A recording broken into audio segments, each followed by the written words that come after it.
जय हिंद. मी Tanaji sir, सुबह प्रबोधिनीचा मुख्य प्रशिक्षक.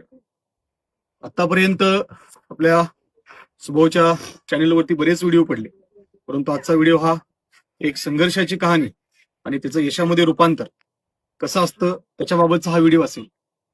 ही माझ्या समोर उभं राहणारी ही सविता शेंडगे, आपल्या प्रबोधिनीमध्ये प्रशिक्षण घेणारी विद्यार्थी.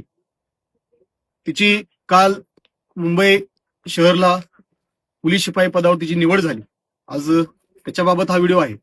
खरं तर त्या महाराष्ट्रामध्ये बऱ्याच अशा मुली आहेत की स्वतःला ओळखतात, परंतु परिस्थितीच्या मागे दडतात, संघर्षाच्या मागे दडतात. त्याचं एक उत्तम उदाहरण म्हणजे वयाची 5 वर्ष असताना एका क्षणामध्ये आई वडील सोडून गेले. म्हणजे पहिलीमध्ये असताना, कितवीमध्ये, दुसरीमध्ये असताना तिचे आई वडील तिला सोडून गेले.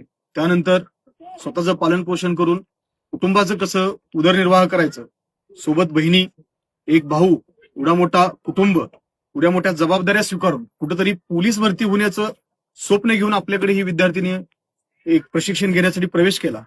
काल तिचा अंतिम निकाल लागला. त्या निवड यादीमध्ये तिचं निवड झाली. परंतु ही जर का सांगत असेल तर त्याच्यामध्ये भरपूर मोठा संघर्ष आहे.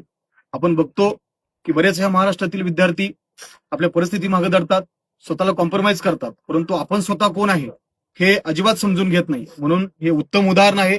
आपल्या अकॅडमीमध्ये फक्त आणि फक्त 8 ते 9 महिन्याचं प्रशिक्षण घेऊन पहिल्या भरतीमध्ये एवढ्या मनामध्ये वेदना, एवढा संघर्ष आणि एवढ्या अनाथ आणि अथांग एवढ्या प्रसंगातून तिने ते स्वतःचं एक अस्तित्व उभा केलं.